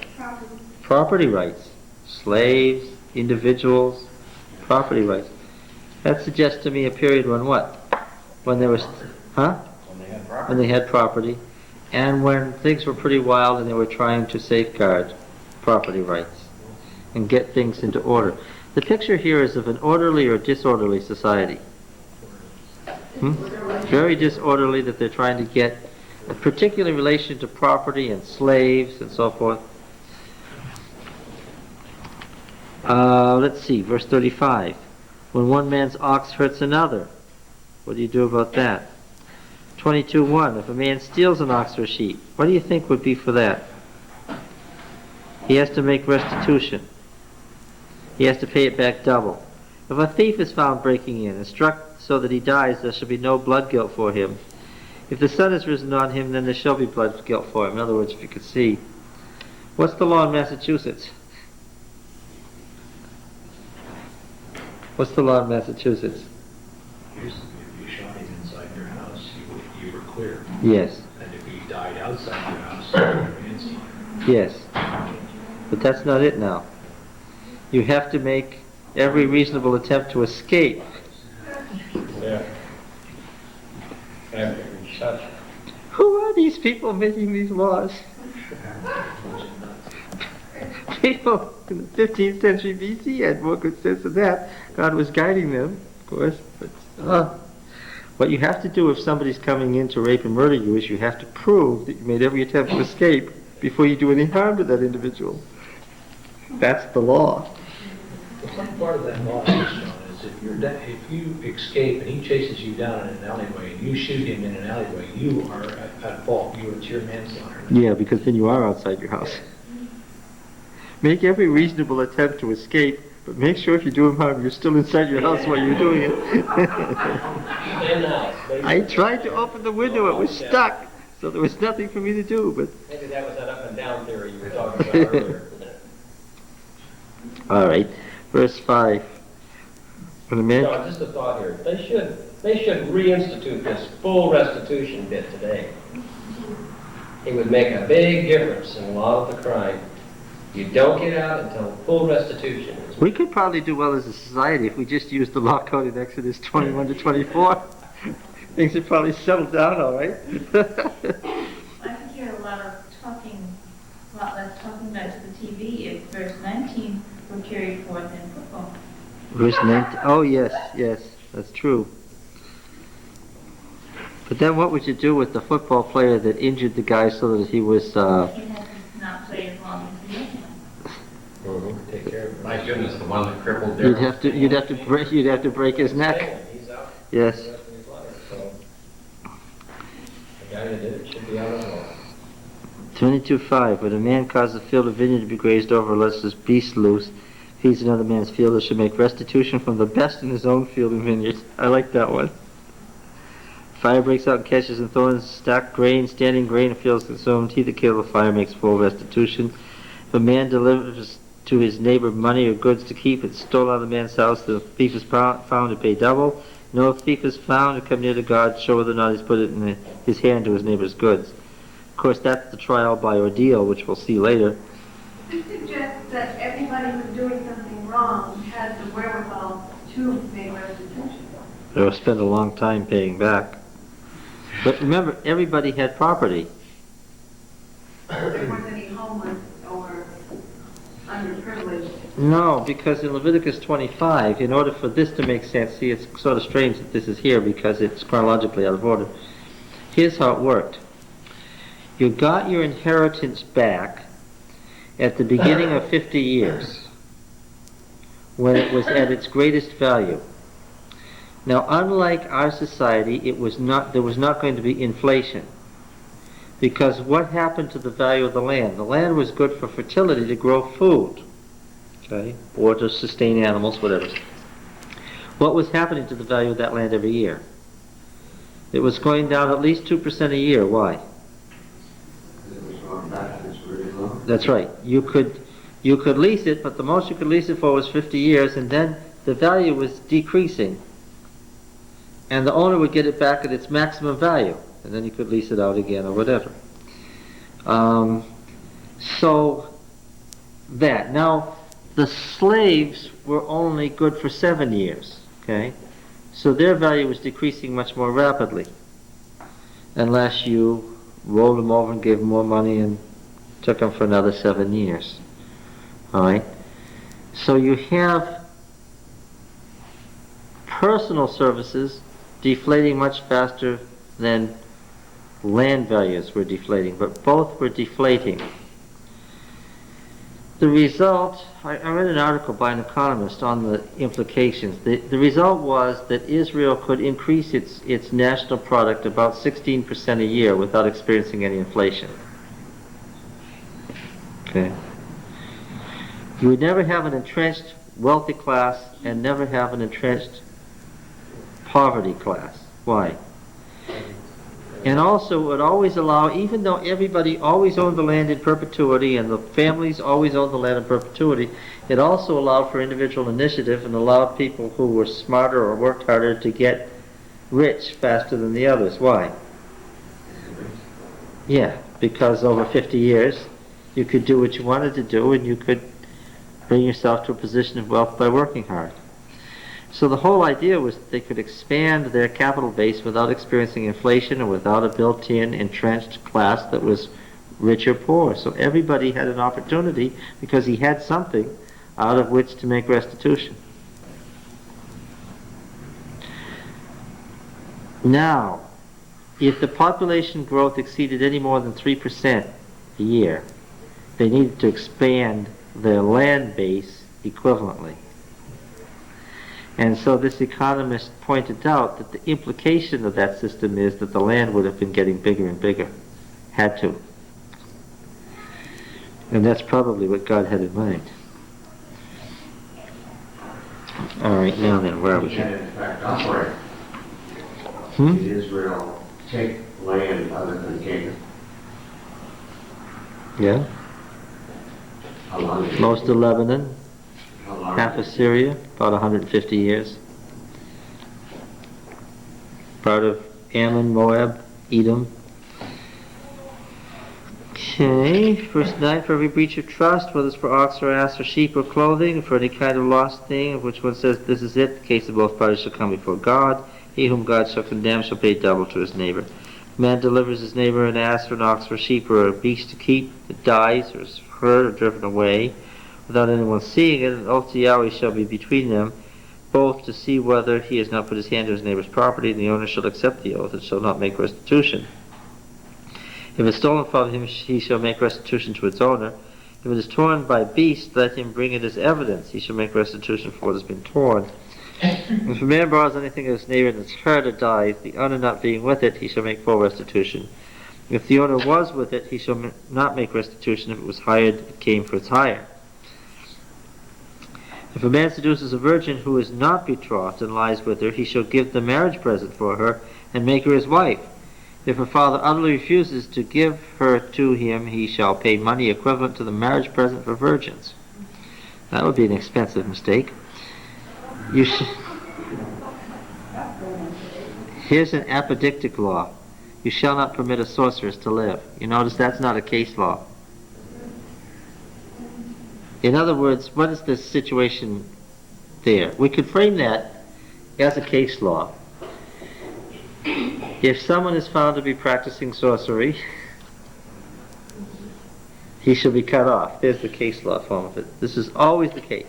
Whoever lies with the beast shall be put to death. Whoever sacrifices to any god save the Lord only shall be utterly destroyed. Now this gives me a picture of their society. Why? Because these laws weren't made at random. God wasn't making these laws at random. If they're here, what does that mean? They were having a problem with it. Yes, it means that they were having a problem with it. You shall not...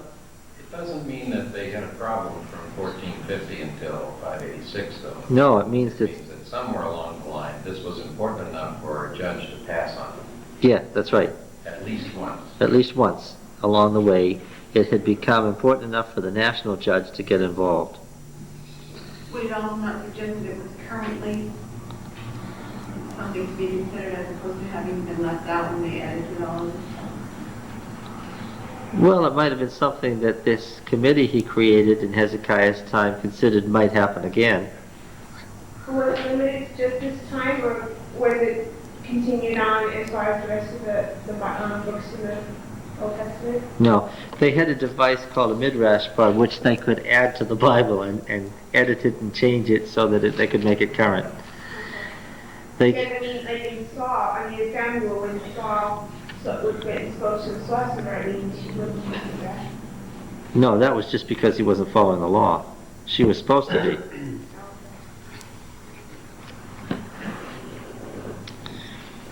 Okay, you shall not wrong a stranger or oppress him, for you were strangers in the land of Egypt. I wanted to say, by the way, that, yes, it's not 1405 to 586 even that we're worried about here, because this is a very ancient law code. This is pre-monarchical. Can you tell? There are no royal courts here. So this, what period is this then? 1405 to about 1050 BC? Period of the judges? We're not looking at laws later than that here. Well, what did they do after that? Well, they have other law codes. We've got all of Leviticus and all of Numbers and all of Deuteronomy to go. You shall not wrong a stranger or oppress him, for you were strangers in the land of Egypt. You shall not afflict any widow or orphan. If you do afflict them and they cry to me, I will surely hear their cry, and my wrath will burn, and I will kill you with the sword, and your wives shall become widows, and your children fatherless. If you lend to any of my people with you who is poor, you shall not be to him as a creditor, and you shall not exact interest from him. This is the most interesting thing in Orthodox Judaism, isn't it? If you get a loan from an Orthodox Jew, he's probably only going to lend to another Orthodox Jew, but what? Cannot charge interest. But it was okay to charge the goyim. Oh, yes. I have a Jewish businessman right now. We're writing mortgages for him. He owns a condo project, and he has just bought from the government that had gone into foreclosure, and now he's selling it to the public. One of the buyers wanted to get a mortgage from him. He said no, he couldn't lend at interest. But I said, yes, you can. It's not a Jew.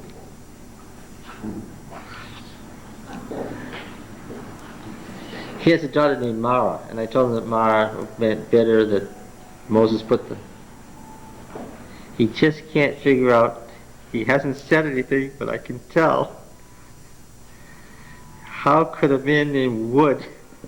Nobody thinks. He's not all looking to the next of the men.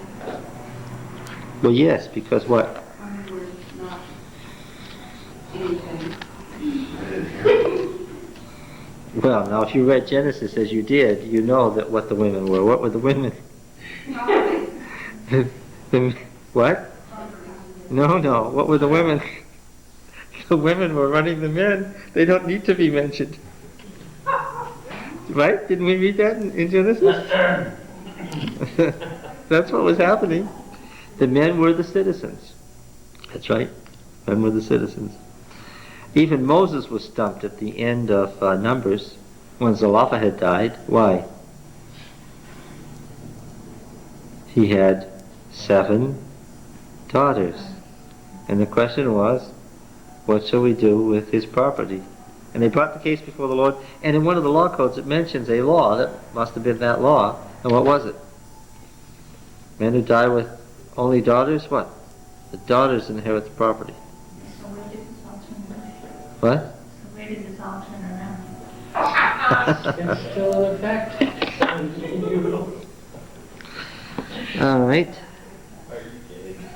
Let's go to court today and see, you know.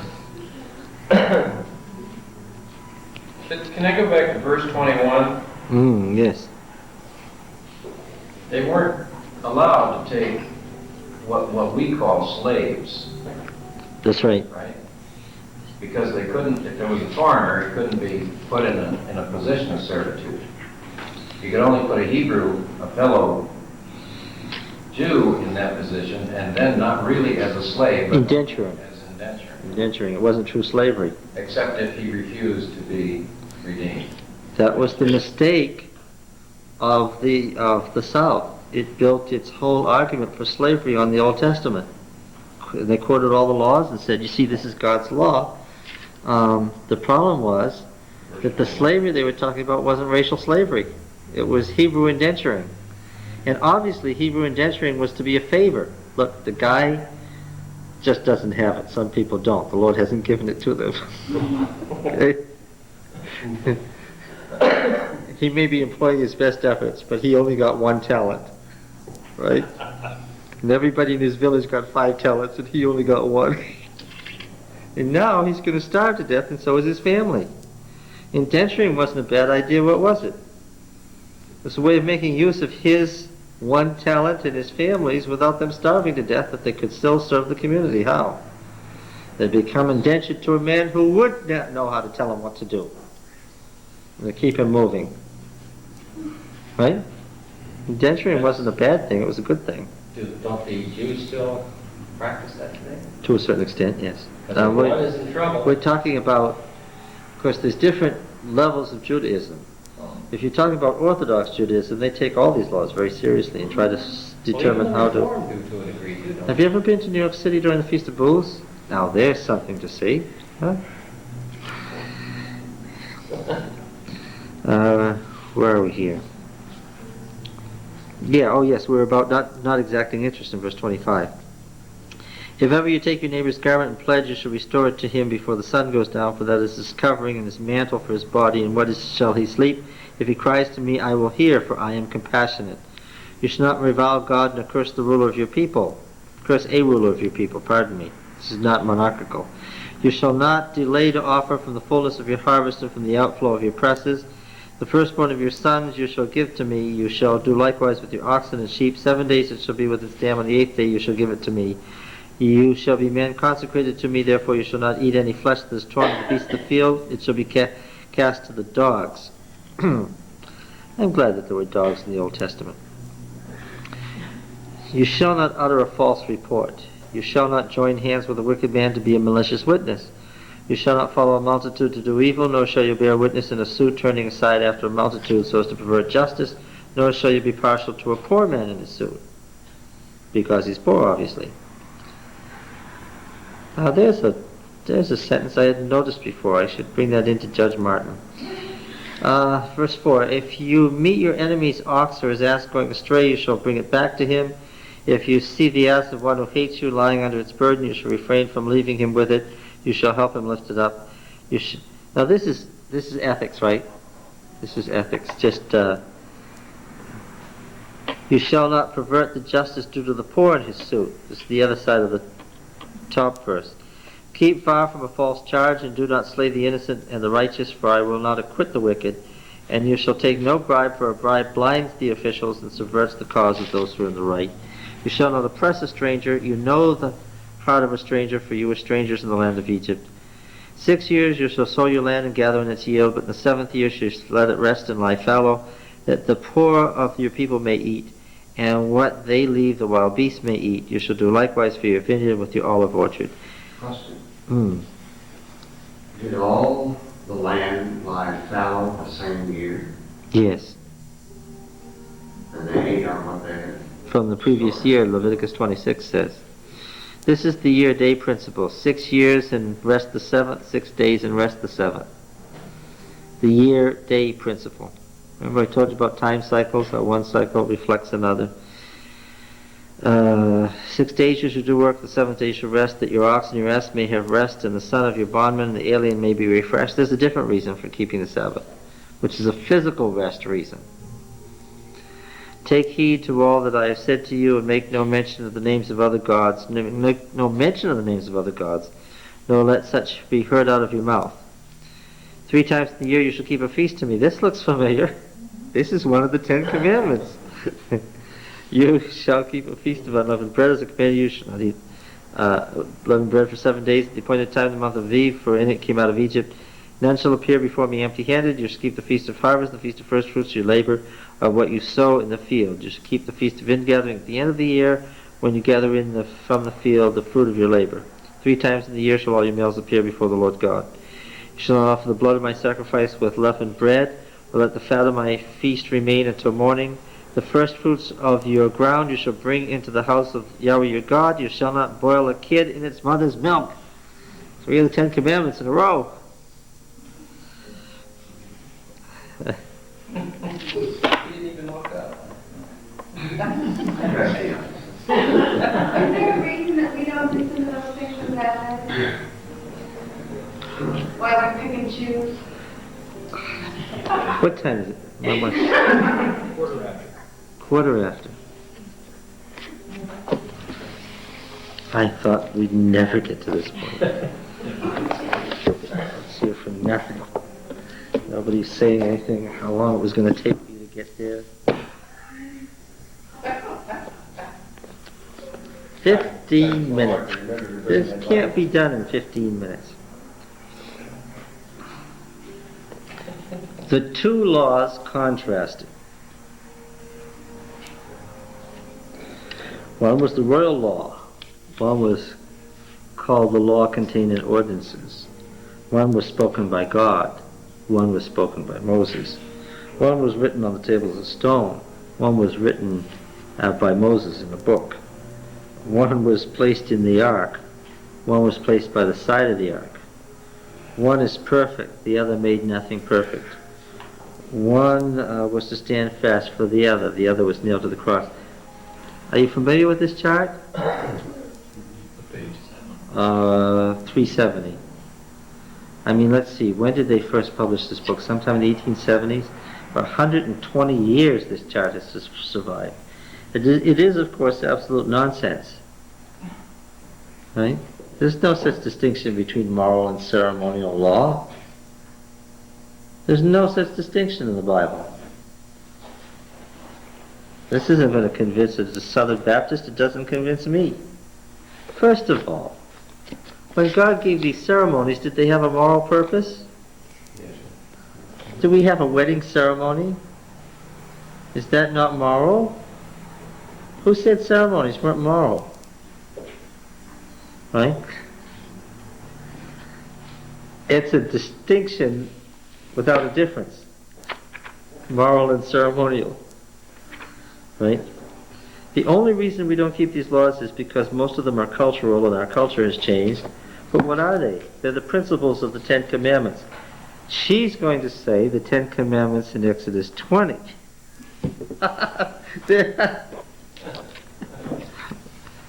Okay, let me read here. The answer, I've already answered your question. They were cultural laws. If we were living in that culture, we'd have to obey those laws. And in fact, if we were stuck in that culture, we'd have to obey those laws. Further on, we're going to find out that in Leviticus, and another law code, we're going to find out that if somebody is sick with a fever and they seem to have a contagious disease and the priest looks at them and thinks that they are contagious, that they have to go outside the camp and that they have to be washed, seen by the priest and washed, and it has to be 7 days, and then 7 days later the priest has to look and bring them back in. Quarantine and washing was the big deal. Why don't we follow that today? Yeah, because we have penicillin. But if we didn't, if it were 1918 and we were living in Lancaster and people were dying in droves in Clinton, what did the Adventists do? They quarantined them and because there were more Adventists walking around than anybody else around here. They quarantined them, and what did they do? They'd look in on them every few days, and they'd give them hot baths and cold compresses and all the things that Dr. Kellogg was famous for.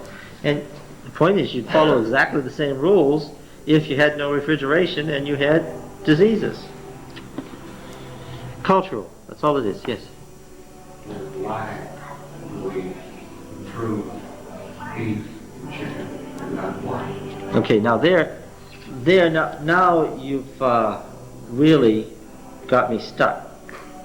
Okay. I know why no pork in Leviticus 11, because pork spoils incredibly fast. In the ancient East, lots of people other than Jews didn't eat pork because it was understood that you can kill yourself by eating pork. You could take a side of beef and cure it in salt and keep it for a while, but it doesn't work with pork. Nothing is unclean of itself, Paul says. There's nothing wrong with a pig. Pigs are kind of nice. And they were made, they serve a wonderful function in society, don't they? They're sort of a living, walking trash can, right? And in a society where you didn't have trash cans and you didn't have trash pickup, just like Lancaster,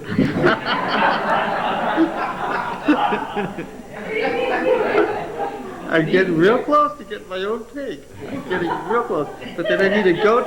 Then I need a goat to eat the things I can't recycle. But anyway, the point is, would you eat out of a trash can? Is a trash can a good idea? Is it a wonderful blessing? Yes, it is. Is a trash can in and of itself a good thing? Yes. Would you eat out of it? No. So if you have this natural trash can walking around and it spoils real fast, would you eat it? No. That was the difference between clean and unclean in Leviticus 11. Now, today, if you're an Adventist today and you say, okay, I've got Leviticus 11, therefore I can eat chicken but not, I can eat, well, beef and chicken but not pork, I'm lost. Now I'm lost.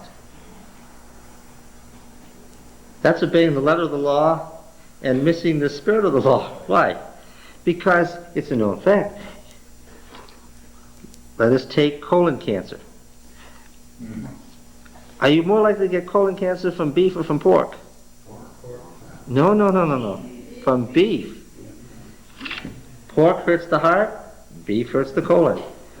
Beef is more likely to give you colon cancer than anything else. On the other hand, if I'm trying to make distinctions between clean and unclean, why would I say don't eat an octopus but eat a chicken? Yes, the octopus will probably kill me from mercury poisoning, but the chicken is going to give me cancer anyway, right? By whose law is a chicken a clean animal? Since when? The USDA doesn't think it is, right? They say 40% of the ones they test either have tuberculosis or cancer. Now, if they think that, and they're the folks who have too few people, so once they get around to take the check, they see, yeah, it's right? The principle is don't eat anything that's going to kill you. Don't eat a piece of pork if you don't have a refrigerator because you're probably going to die from it. In the same way, in today, what? Why would you eat a chicken? That would never pass Leviticus 11. Never. If Leviticus 11 were being made today, there wouldn't be any clean chicken in there. Might also clean vegetables either. Well, that's true. It wouldn't be clean eggs. Probably not. Is this what Sister White had in mind when she said we would know it was time to be milk? Eating dairy products? Why, just because the USDA says it's dangerous? Maybe that's what she had in mind. When it becomes pretty obvious, right? Look, when the FDA did that big study that they announced about animal foods and concluded that in today's society beef is more dangerous than pork, that should be pretty obvious to everybody. Every Adventist ought to be able to figure that one out. They've already said pork is trouble to eat. So beef is worse. Yes, that's right. There's almost a syllogism there, isn't there? Yeah. Now, The principles, here we go.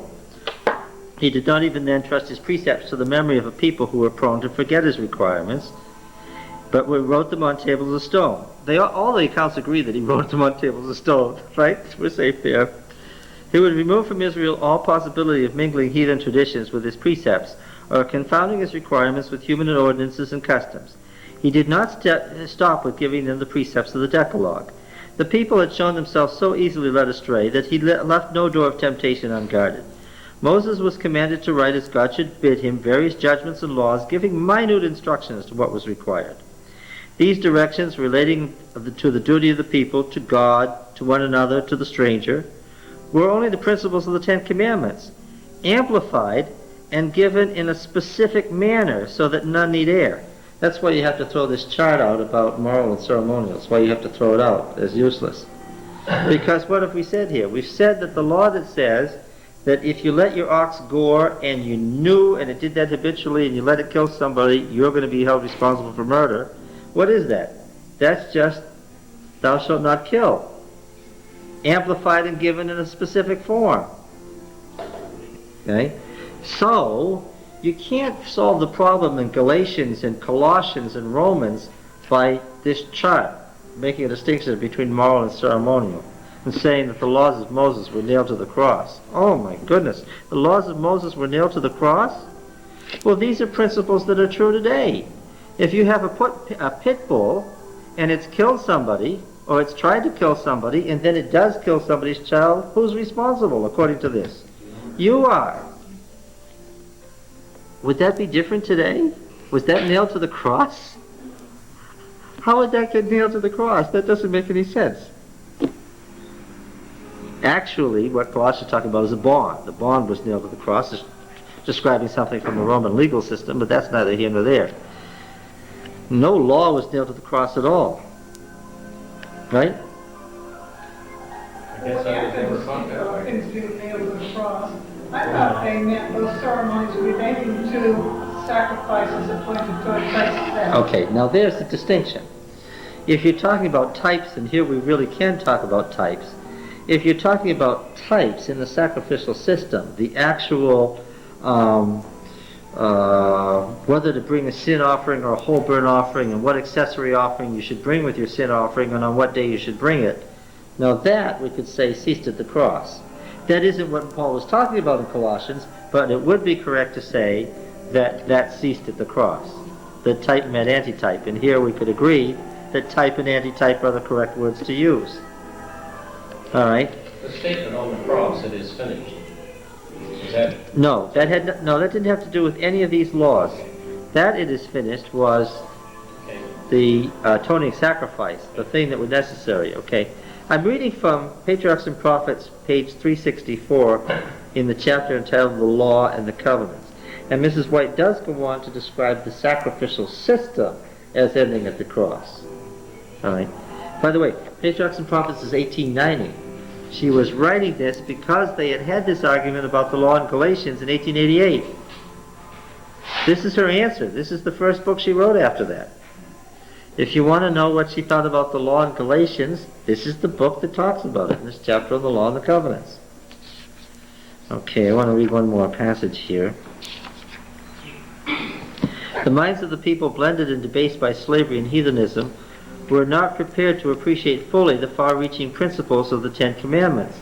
That the obligations of the Decalogue might be more fully understood and enforced, additional precepts were given, illustrating and applying the principles of the Ten Commandments. Now, some of these were given in Moses' own day. How do I know? Because Exodus says that at that time, Moses himself began the process by doing what? Writing laws in a book that he put in the ark. Okay? Illustrating and applying the principles of the Ten Commandments. These laws are called judgments. They were framed in infinite wisdom and equity, and the magistrates were to give judgments according to them. All right? Yes? The risk of sounding pharisaical, you would have no problem eating provision wine. Right? Excuse me, bread with wine. Yeah, I guess that's true. I'd be safer then to do that than to have a steak. If you're talking about the principle. right? Yeah. Something about specific. Yeah, the specific is based on a principle. It would be safer to eat bread with lard than to eat a beef steak, but obviously it's not necessary to do either. Right? I mean, lard bread, if you've eaten real bread, you don't eat lard bread anyway, because it's all air and you go, it's only this much by the time you finish pushing it together. Yeah, but you're right. If you're categorizing specifics on the basis of principle. Yeah. It really, really, really would be pharisaical, wouldn't it? To say, well, we got Leviticus 11, chicken's okay, beef's okay, pork isn't today. In today's society, that really is a kind of a sort of Orthodox Jewish pharisaical foolishness, isn't it? Evidence should be smarter than that.